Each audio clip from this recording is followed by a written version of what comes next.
La era de las tinieblas. Bajo el régimen de los bárbaros. Si solo para esto los bárbaros fueron enviados dentro de las fronteras romanas, para que la iglesia de Cristo se llenase de hunos y suevos, de vándalos y borgoñones, de diversos e innumerables pueblos de creyentes, loada y exaltada ha de ser la misericordia de Dios, aunque esto sea mediante nuestra propia destrucción. Esto lo dijo Pablo Orocio. El viejo imperio romano estaba enfermo de muerte y no lo sabía. Allende sus fronteras del Rin y del Danubio bullía una multitud de pueblos prontos a irrumpir hacia los territorios romanizados. Estos pueblos, a quienes los romanos, siguiendo el ejemplo de los griegos, llamaban bárbaros, habían habitado los bosques y las estepas de la Europa oriental durante siglos. Desde sus mismos inicios, el Imperio Romano se había visto en la necesidad constante de proteger sus fronteras contra las incursiones de los bárbaros. Para ello se construyeron fortificaciones a lo largo del Rin y del Danubio, y en la Gran Bretaña se construyó una muralla que separaba los territorios romanizados de los que aún quedaban en manos de los bárbaros. A fin de viabilizar la defensa, se hicieron repartos de tierras entre los soldados que en calidad de colonos vivían en ellas, a condición de acudir al campo de batalla en caso necesario. De este modo el Imperio Romano pudo defender sus fronteras hasta mediados del siglo IV. Pero a partir de entonces su defensa se hizo cada vez más difícil, hasta que por fin toda la porción occidental del imperio sucumbió ante el empuje de los invasores. Vamos a ver las causas y las etapas del desastre. Se ha discutido mucho acerca de las causas de la caída del Imperio Romano. En la misma época en que los acontecimientos estaban teniendo lugar, no faltaron paganos que dijeron que el desastre se debía a que el imperio había abandonado sus viejos dioses y que por tanto estos le habían retirado su protección. Esta acusación, que ya desde el siglo II se acostumbraba a dirigir a los cristianos ante cualquier calamidad, no presentaba novedad alguna.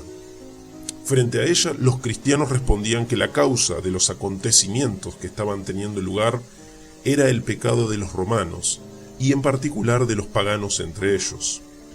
Dios estaba castigando a Roma, no solo por haber perseguido a los cristianos, sino también y sobre todo por sus costumbres licenciosas y por su falta de fe.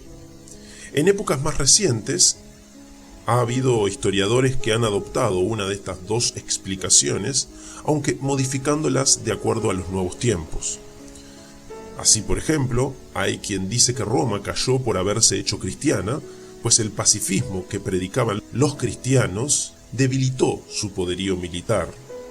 Empero, tal opinión se olvida de que, cuando Roma cayó, tanto los que la defendían como los godos que la tomaron eran cristianos, según veremos más adelante. Frente a tal opinión, hay quienes repiten todavía la interpretación según la cual la caída del imperio se debió a sus vicios, y toman de ello lección que ha de ser aplicada en nuestros días.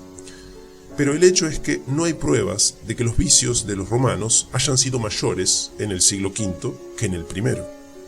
Las razones de la caída del imperio son mucho más complejas. El imperio tenía que sucumbir porque era imposible mantener el desequilibrio que existía entre la vida de sus súbditos y la de los bárbaros. A un lado del Rin y del Danubio, la vida era mucho más fácil que al otro lado. En consecuencia, los bárbaros se sentían atraídos por las riquezas del imperio. Frente a ellos, los defensores de la vieja civilización, acostumbrados como estaban a la vida muelle que dan las riquezas, podían ofrecer poca resistencia efectiva.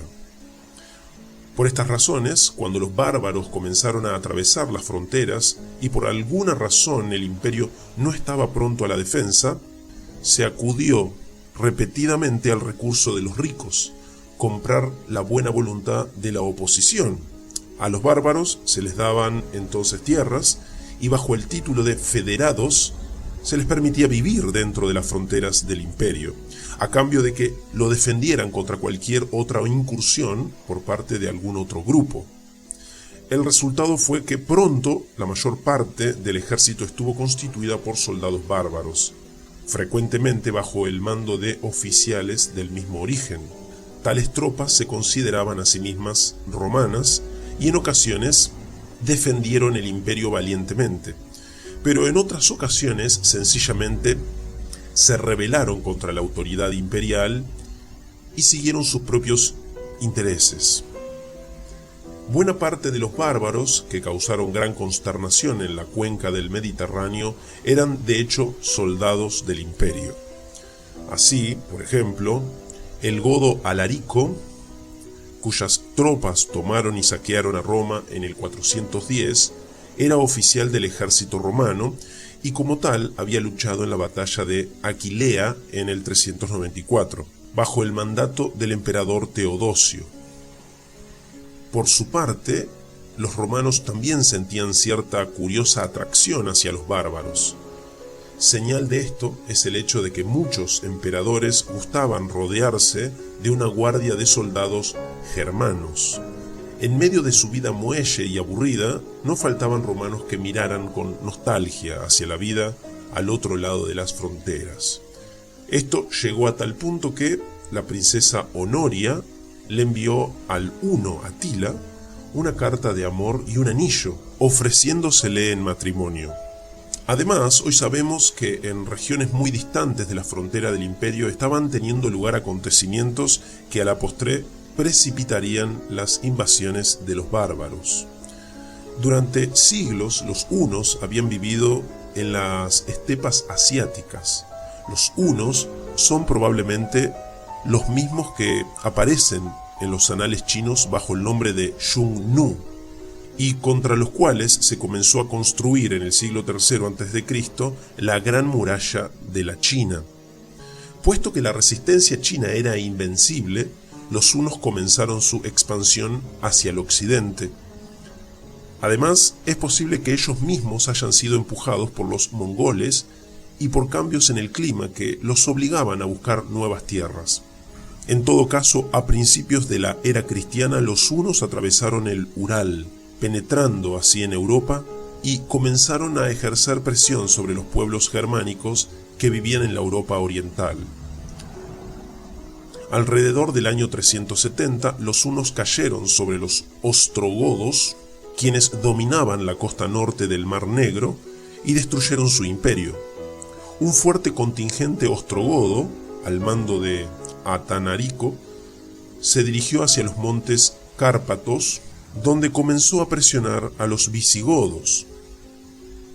El resultado de todo esto fue que una muchedumbre de visigodos, al mando de Fritigernes, se presentó ante las fronteras del Danubio pidiendo instalarse en territorio romano. Tras una serie de negociaciones, los visigodos fueron admitidos en calidad de federados, pero pronto se rebelaron y tomaron las armas contra el imperio. Fue entonces que tuvo lugar la batalla de Adrianópolis, en el año 378, a que nos hemos referido en la sección anterior. Allí la caballería goda derrotó a la infantería romana y durante 4 años los godos desolaron la comarca, llegando hasta las murallas mismas de Constantinopla. Por fin, en el 382, el emperador Teodosio logró un tratado de paz con ellos. Sin embargo, la paz no duró largo tiempo. Roma no estaba dispuesta a compartir sus riquezas con los godos, ni tampoco a defenderlas. Por tanto, en el 395, los godos se paseaban de nuevo por Grecia, saqueando los campos y las pequeñas poblaciones, y obligando a los habitantes de la región a refugiarse en las ciudades amuralladas, donde el pánico y el hambre abundaban. Luego siguieron su marcha por toda la costa este del mar Adriático, penetraron en Italia y en el 410 tomaron y saquearon la ciudad de Roma. Alarico, el jefe que había guiado a su pueblo en estas últimas campañas, murió el mismo año, pero ya los visigodos habían mostrado su poderío. Continuaron hacia el sur de Italia, pensando atravesar el Mediterráneo y establecerse en África, pero una tormenta se lo impidió y decidieron entonces marchar hacia el norte, donde se establecieron por algún tiempo en el sur de lo que hoy es Francia. Fue allí que se enfrentaron con ellos los emisarios del emperador Honorio, que venían a solicitar sus servicios para luchar contra los bárbaros que se habían establecido en España. A fines del año 406 y principios del 407 se habían desplomado las fronteras del Rin. Una muchedumbre de pueblos germanos penetró entonces en el imperio y desoló los campos de lo que hoy es Francia. De allí los suevos y vándalos pasaron a España, donde parecían haberse establecido definitivamente. Fue contra estos pueblos que el emperador Honorio solicitó los servicios de los visigodos, a la sazón bajo el mando de Ataulfo, cuñado del difunto Alarico. Ataulfo y los suyos marcharon a España, y aunque el jefe godo murió en Barcelona en el 415, la conquista de la península continuó.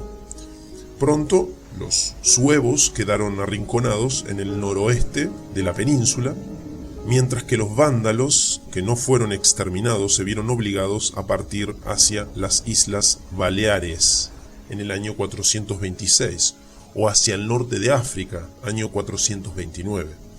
Los visigodos quedaron entonces como dueños de toda España, excepto los territorios suevos y buena parte de las Galias. Pero la política de Honorio no había dado buenos resultados, pues ahora los vándalos invadían el norte de África.